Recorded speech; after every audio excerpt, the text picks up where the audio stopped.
When I give the word. Tadi aku pikir dia bakal langsung milih ke arah lapu-lapu karena kan memang instan loncat ke arah Brody ya. Tapi sepertinya Khalid di sini dengan combo Raging Sandstorm dan juga Flicker, coy. Betul, ada kemungkinan untuk nyari early-nya sih, karena kan kita tahu sendiri ya, untuk early-nya Khalid itu maneuverability cepat dengan pasifnya, dan bahkan Desert Tornado-nya juga cukup menyakitkan untuk daerah early game. Iya, cukup menarik tentunya setelah kita saksikan untuk draft dari kedua belah tim di game yang pertama. Ini menjadi tentunya one mission, one glory untuk Onyx sendiri. Berawal dari game pertama ini kita udah melihat draft pick yang begitu bagus dari kedua belah tim, bahkan dari Season mereka cukup kuat untuk di early pressure-nya juga, dengan pushing potensialnya juga bahkan memang lebih di bawah dari Onyx. Tapi lihat line up ratingnya masih lebih tinggi dibandingkan dengan Onyx. Ya, itu kalau menurut aku dari segi snowball potensialnya ya, yang bisa dibilang cukup terlihat besar di tangan dari Season. Oke, kalau begitu sekarang langsung saja kita saksikan bersama-sama match yang pertama. Untuk dari kedua tim ini, mereka bertemu di dalam satu grup yang sama pula di game yang pertama. Dan siapa yang akan bolong pula yang pertama dari gamenya? Iya, 100% win rate yang ini bakal jadi, tapi Ra udah bakal dikejar sama Boots. Dia terpaksa menggunakan regennya loh. Oke, tapi Boots sepertinya ada satu rotasi lagi yang cukup ekstrim yang dia lakukan ya. Desert Tornado-nya tadi emang memberikan sebuah kejutan, walaupun dia sekarang udah harus mengorbankan juga satu wave minion yang ada di areanya. Ya, seenggaknya untuk dari segi perolehan ekstrim masih didapetin sih dengan 3 minion yang berjalan dengan cukup baik, bahkan dia dapat menit. Wow, ini Iboynya sendirian santai dulu tapi kusai. Dengan penggunaan Brody yang dia milikin cewek, harus standby di area belakang, dan ini adalah setup dari talent emblem yang mereka ambil. Kalau kita ngeliat untuk dari Boots itu sendiri ya, dengan Rapture dan juga Killing Spree yang didapatkan, menurutku dia bisa menjadi satu jembatan untuk apa? Cewek dapetin power spike itemnya, Golden Staff, Diamond Hunter Sword. Karena untuk dia potential DPS selain dari Boots ya, itu kan tinggal Suns, dan itu pun juga skill cast power gitu loh. Jadi butuh cooldown beberapa detik lah, nggak bisa konstan seperti Khalid. Iya, dan kalau kita ngeliat juga sebenarnya dari Boxy the King ini harus menunggu sampai adanya Divine Judgment. Tapi kita ngeliat tadi Suns itu sempat ngebawa Rapture juga, jadi potensi untuk early pressure dari Onyx ini masih ada sebenarnya.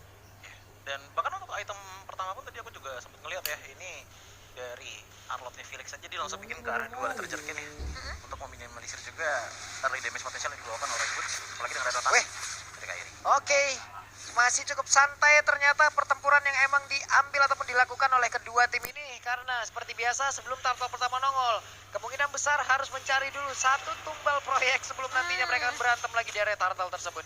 Kairi sepertinya bakal build ke arah defense ya, kayak kemarin mungkin sama persis, tapi Boots bakal coba dipukul mundur Felix. Dan sekarang Boots sudah level 4 juga, kemungkinan besar mereka juga akan bergerak lagi ke area dari turtle. Turtle-nya ditarik dulu ke bagian belakang, Ra-nya juga udah level 4, sementara Keyboy ada di area tersebut. Astraliko sudah langsung dibentangkan, mereka langsung lompat ke bagian depan, dan juga dengan satu lagi Regen Center yang begitu baik. Ada satu pergerakan dari Netherrealm yang udah langsung diaktifkan, tapi Kairinya malah menjadi satu korban pula di area tersebut.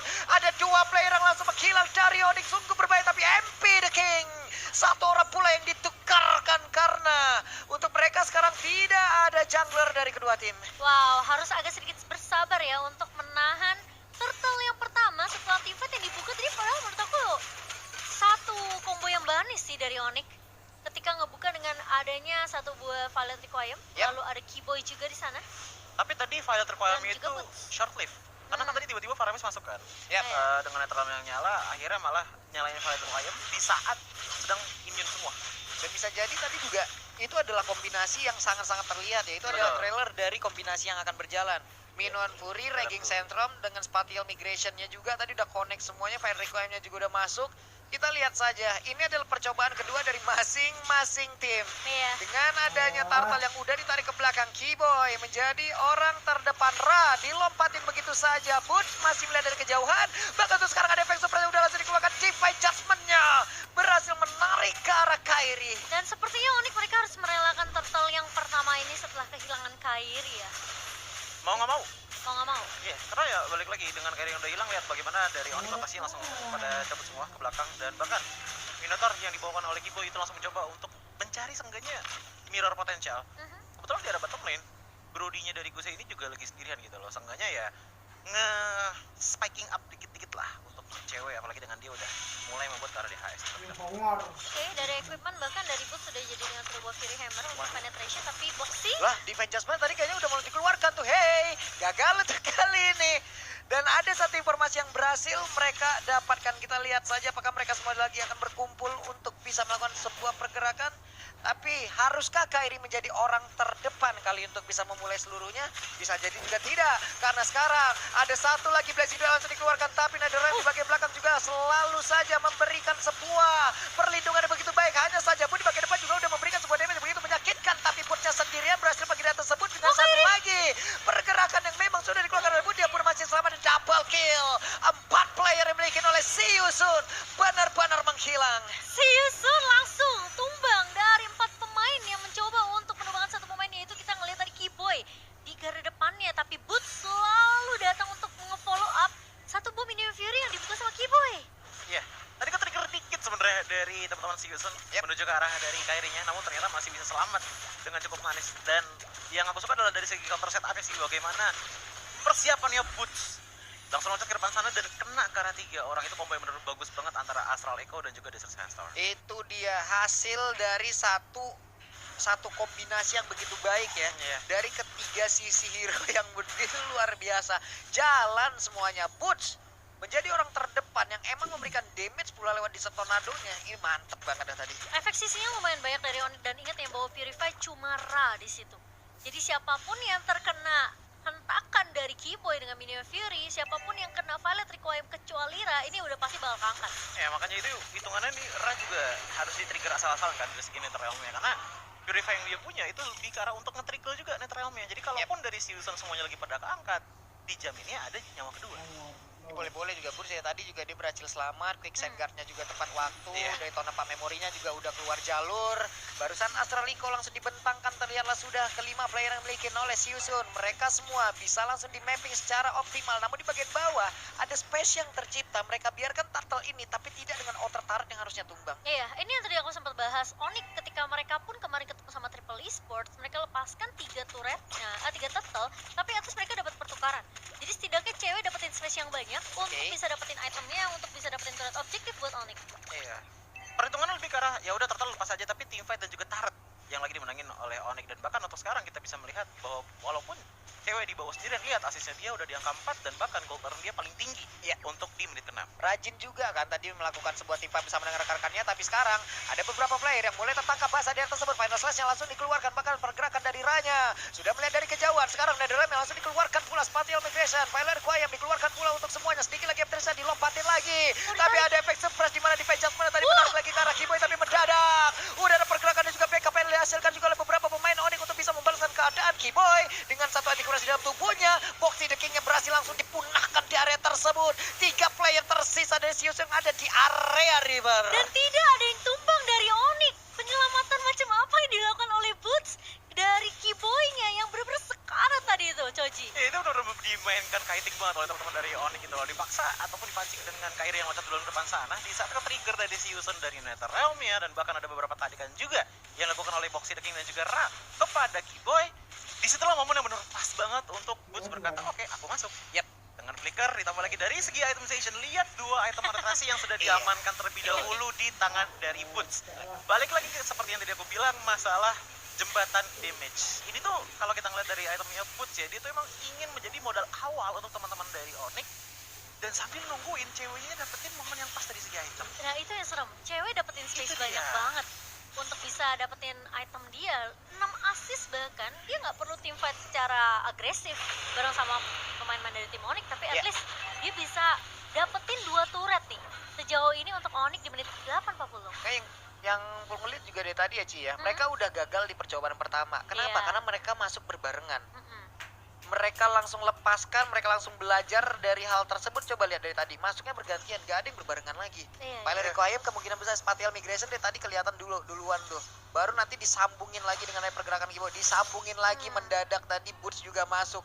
Jadi mau gak mau impact dari Netherrealm yang mungkin hanya beberapa detik itu bisa langsung dihilangkan juga dengan adanya satu konsil tadi di Vengeance mencoba untuk bisa menarik lagi ke arah pergerakan dari Keyboy, tapi Keyboy-nya berhasil selamat. Netherrealm yang langsung dikeluarkan dan pertempuran kembali terjadi di tersebut. Ada beberapa player yang udah mulai berkumpul, tidak ada yang tumbang sejauh sejauh ini. Dan juga pemain Onyx mereka sepertinya masih berani dan juga steady di areanya. Ini yang bisa dibilang mungkin hampir mendekati kata sempurna untuk Onyx ya. Gak cuma dari damage dealernya yang di cover, Ya. tapi gimana mereka nggak cover juga initiatornya. Romernya di cover. Romernya. Nah, ini mau ngegas lagi nih, seperti udah mulai mendekat semuanya. Tapi pergerakannya dilompatin oleh Kiboy. Connect lagi karena beberapa dan juga satu lagi flashing cuan. Selesailah sudah beberapa player, hanya menyisakan 2 player saja. Akankah diburu habis-habisan karena ceweknya mulai bergerak ke bagian depan. Tapi Artiferia tadi nggak kena, tapi beberapa saat lagi kita lihat Astral Meteornya udah mulai connect. Satu hit terakhir, Plan B the King.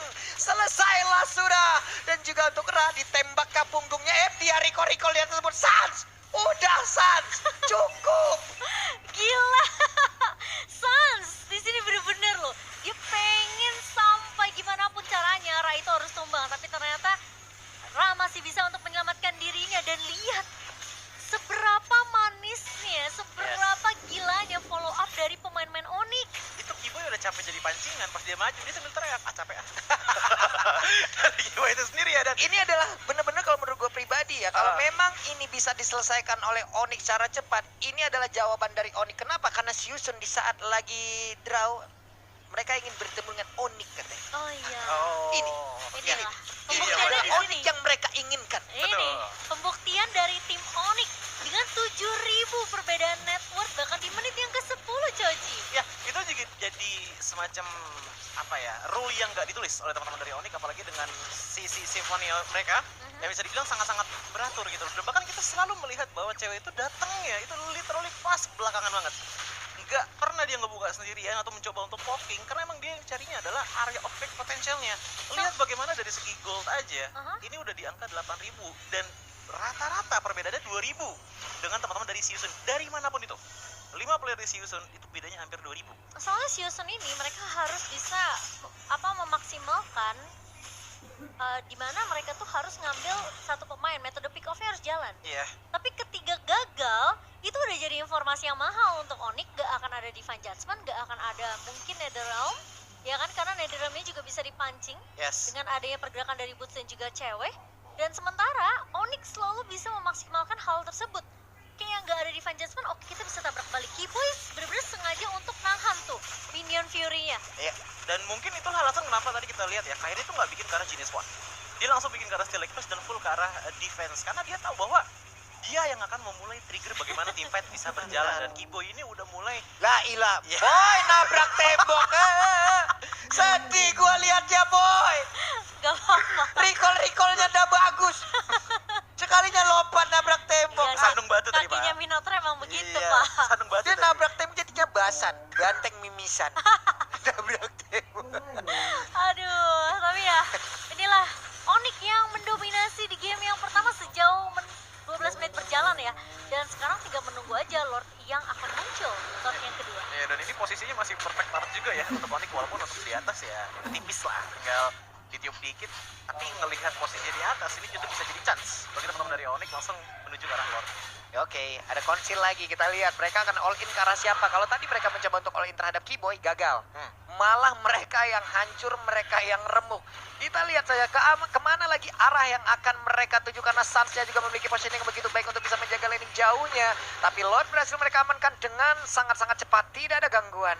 Iya, dan bahkan kalau kita balik lagi ke yang tadi ya, Divine Judgment ke arah dari Kiboy gitu loh. Dan salah satu faktor kenapa Siusun nggak bisa langsung dapetin menurutku adalah kusinya dia udah tumbang 2 kali. Kalau kita ngeliat dari segi itemization nih, oke, ada penetrasi datang dari Malefic Roar dan juga Blade of Heptasis. Tapi untuk angka mentahan dari segi physical damage-nya ini masih belum terlalu besar. Kalau kita bandingkan ke arah dari Minotaur Kiboy, item pertamanya Antiquitas. Paling minimal ada damage reduction 6% yang bisa dikalikan 3 di badannya. Bukan kali ditambah 3 kali. Nih kita lihat lagi di bagian bawah nih ya, Lordnya tuh udah bergerak perlahan. Coba lihat positioning dimiliki oleh pemain-pemain dari Onyx. Gak selalu tentang berkumpul, mereka mencoba ya untuk mengkalibrasi agar semuanya juga Hampir banget. hampir aja tadi orange buff orang diambil. Tapi coba lihat tuh Kiboy-nya mulai memancing lagi psikologis, tapi ditembaklah sudah Ra-nya kehilangan dari 3 bar HP. Di bagian bawah Lordnya bergerak siap untuk menabrak masuk, sementara untuk Kiboy-nya dengan level 12 yang dia miliki, akankah mau melompat dan juga menghajar siapapun yang ada di depannya? Ini kita lihat saja nih, masih cukup santai mereka. Mereka kayaknya benar-benar nunggu jalannya minion masuk dari area mid dan juga area atas. Yap. Lalu menunggu juga Divine Judgment yang dibuka sama Boxy the King. Ini Mas, ditembak nih kena 2 orang. Coba lihat Brody sama Ra, itu impactnya sakit banget. Tapi Kairi mencoba tadi masuk spatial migration. Sekarang Astraliko semuanya sudah terlihat seperti apa lagi sampai akan mereka bangun. Hanya saja Kiboy masih menjadi orang terdepan. Final Slash sudah dikeluarkan, recall terus sampai maghrib besok lu. Terus. Gila, Terus. Sans bikin ke arah Blood Wings. Wow. Perbedaan 10.000 loh ini. 10.000 dan balik lagi tadi seperti dikatakan oleh Cimomo bahwa untuk Onyx lagi main slow tempo. Tapi lihat hasilnya, bagaimana dengan satu tim fight aja, impactnya gede banget. Dari kemarin tuh mereka mainnya slow but sure gitu loh. Jadi Iya. planning mereka tuh benar-benar berjalan tanpa mereka harus punya resiko yang besar. Ini lagi ini, itu siapa tadi? MP the King loh. 3 bar hilang. Ya Allah, sakit banget itu damage-nya. Dia punya Blood Wings 40. Sakit banget ditembak sama Sans, ya ampun. Aduh, dan ini dia. Siusun bahkan harus menunggu terlebih dahulu satu momentum yang pas banget dengan Divine Judgment 74.000. Coba perbandingannya ini berapa ratus persen loh, yang lain 20, yang lain masih kepala 2. Ini bedanya sekitaran 300 Dia kepala 7 loh. Iya. 3 kali lipat yang bisa dikeluarkan oleh Kuse gitu Itu loh ya. season farming dari mana ya? Gak tahu ini damage-nya nggak tahu dari Item-itemnya. mana. Iya, dia farming dari mana menghasilkan damage. Tahu apa asal. Karena balik lagi untuk di posisi sekarang Onyx lagi bisa dibilang cukup mendominasi lah dari segi Iya. jangankan di area jungle tapi bener-bener di depan inhibitor aja mereka selalu muncul. Entah Kibo, entah Stars yang otomatis jungle area pun tertutup dan resources dari Siusun makin terpendam lagi. Ini yang akhirnya ngebuat mereka kekurangan item dan ketinggalan damage. Jangankan sama Sans, begitu pun juga dengan cewek. Ya, cuman ini kalau dibawa jauh lebih lama lagi, semuanya akan bergerak menjadi sama posisinya Iya. loh. Mereka juga harus berhati-hati terhadap hal tersebut. Kita lihat saja seperti apa lagi plan yang akan dimiliki oleh Onyx. Ada dulu game pause ya, sabar. Sabar dulu ya. Cuman balik lagi ya untuk kalau kita Kacau, Marshall kita boleh-boleh gayanya ya. Ada pertempuran kembali terjadi di atas sabun. Hilanglah sudah Arlot untuk kali ini 4 orang mundur ditembak punggung dari Ra. Lari langsung Pak dia. Lari bu, ngapain Pulang ke lari? rumah. Pulang udah, bubar. bentar ini cewek hilang sepatu. Tadi soalnya aku ngeliat ada wind talker. Iya, Windtalker. Hilangin sepatu udah fix itu kalau di Windows. Untuk full attack speed ya dari cewek sendiri, dan lihat nih dari itemnya. Yap.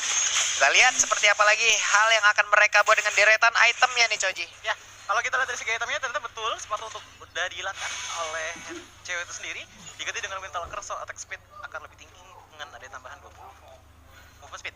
Cuman kalau kita ngelihat untuk dari Arlotnya yang aku penasaran, Antivirus dan juga Radiant Armor telah dimiliki. Jadi secara teori priority defense-nya udah ada, tapi tetap dulu-dulunya terasa lembek. Astraliko lagi udah dibuang, terlihat lagi di mana saja letak dari player yang dimiliki oleh Siusun.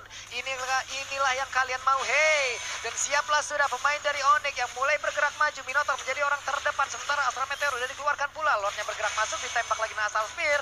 Belum ada pergerakan begitu signifikan yang dimiliki pula oleh Kiboy, namun pada berbeda Kairinya masih mencari celah pula. Tidak ada wave minion dan sekarang dengan satu wave minion ini dan mereka semua Kairi mencoba untuk bisa masuk bagian depan dan juga dengan satu minion pun yang udah dikeluarkan tapi ternyata ditarik lagi dengan satu Divine Judgment. Cukup berbahaya dengan Immortal yang udah mulai pecah dan mereka berganti untuk bisa masuk ke dalam untuk bisa memberikan damage pula. Dari boxing the King-nya berhasil dihancurkan, Raja berhasil dilenyapkan dan mereka semua berhasil aja melenyapkan pemain-pemain dari Siusun. Hanya tinggal menunggu wave minion masuk dan game yang pertama menjadi milik Onyx. Tim Onyx, one mission, one glory. Sepertinya sudah mulai jelas terlihat di depan mata semenjak dari game yang pertama. Dominasi full.